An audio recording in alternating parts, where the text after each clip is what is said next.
This lecture, I'm going to show you a very useful action. This action is so nice that you will probably want to brag in front of your customer about you integrating it in your business rules. I'm talking about the sending mail action. Because BRF Plus' purpose is to implement business rules inside SAP Information System, those business rules are inevitably automatic in nature. It means that in the most part, decisions are made in the background without intervention or even awareness of humans. Every once in a while, a need comes along to indicate to a human about crucial decisions the system has made. This can be because of control measurements or QA regulations. If we take the example of the automatic resume check from the previous lectures, we can build a scenario where sending a notification is needed. Recall that the automatic resume check is just the first step of the overall procedure of candidate screening. The second stage consists of a human inspector that inspects all the resumes that have passed the automatic check. So it would be nice if the system could automatically send a notification to the human inspector whenever a resume passes the automatic check. We can integrate a send mail action in the resume check business rule. In this lecture, I will show you how to construct this send mail action. The integration with the existing business rule of the resume check will not be shown in this lecture as I haven't yet presented the rule set object, which is needed in this case. In order to create a new action object, I will right-click the application and choose the sub-menu of creating an action.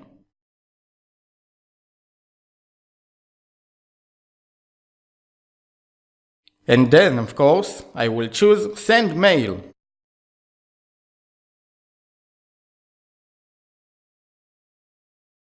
A pop-up window opens, which is very similar to what we are used to see.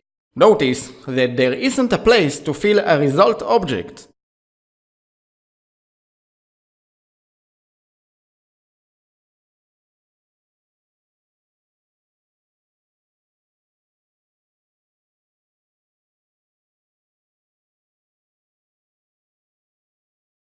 This is the screen of the send mail action. It is divided into two main sections. At the top, we can manage the recipient's list, and at the bottom, we can compose the actual message. To make things simple, I will assume that the human inspector that is supposed to inspect the resumes is always the same guy, so I will just use a direct input value.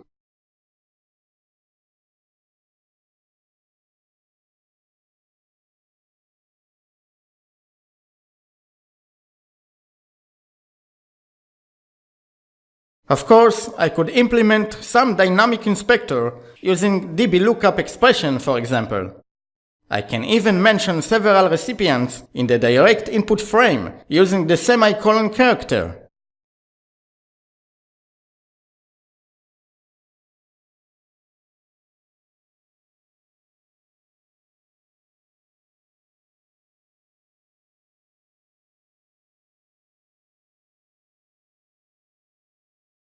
The recipients list you see right below the direct input frame is intended for those cases where you want to dynamically decide on a recipient.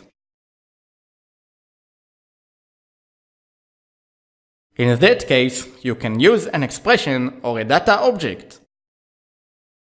In the message section, you can edit the mail. That includes the subject and the mail's body. Maintaining those parts is done in a direct input fashion.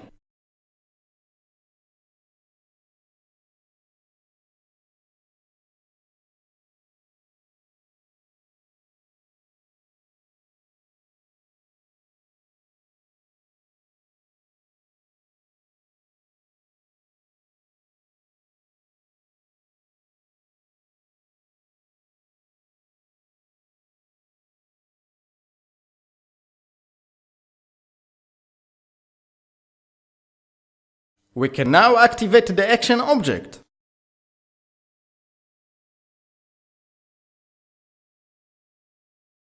This is all very good, but it is not yet complete. This mail informs the inspector of a passing resume, but it doesn't let the inspector know which resume has passed. This is not good enough. To fix this, we need the body and the header to be dynamic.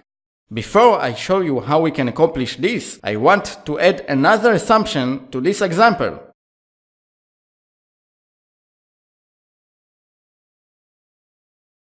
Let's assume that the function also accepts as input a parameter that indicates the ID number of the applicant.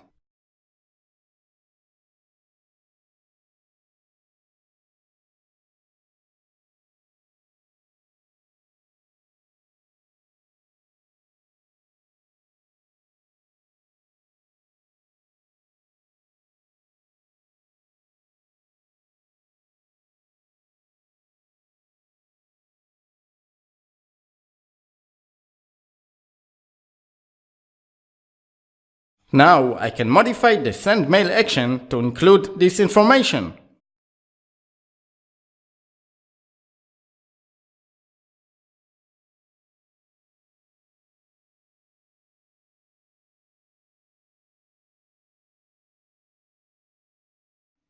The way you can make the message text dynamic is by using the ampersand sign and then clicking on the Refresh Placeholders button.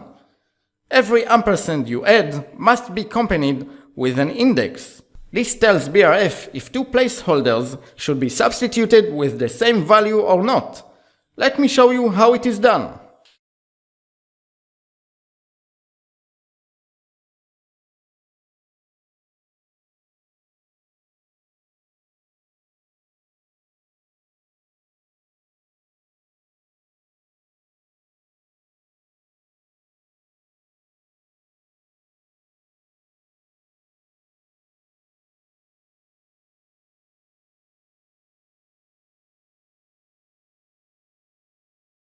A third section is now open.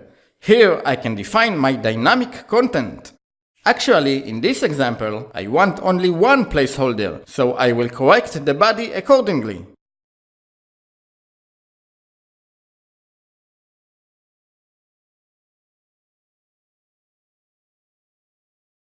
Good! I will choose the applicant ID as the value to be substituted with.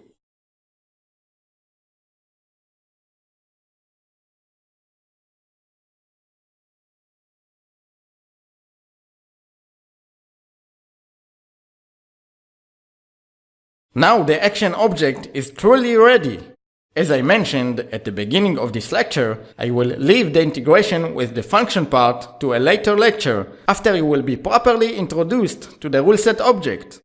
In the meanwhile, I will demonstrate this action via the simulation straight on this action object.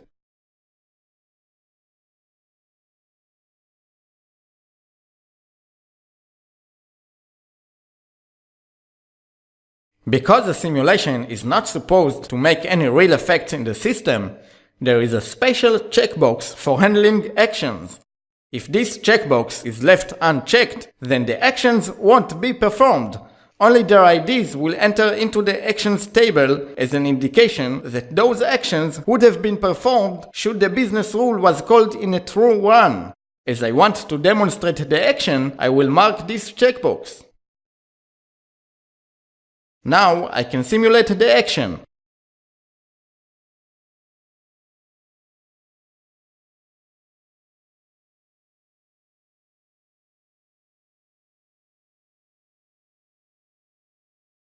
The action was executed. To see the mail, I need to enter the transaction of SAP Connect, which manages the traffic of outbound and inbound messages. The transaction code is SCOT, S-C-O-T. I will display the outbound send requests. Here are the sent mails. There are two of them, as each recipient receives its own copy. I can then see what's inside the mail. We see the template of the mail as I wrote it in BRF+, and also that the ID of the applicant implanted in the text exactly where I put the ampersands.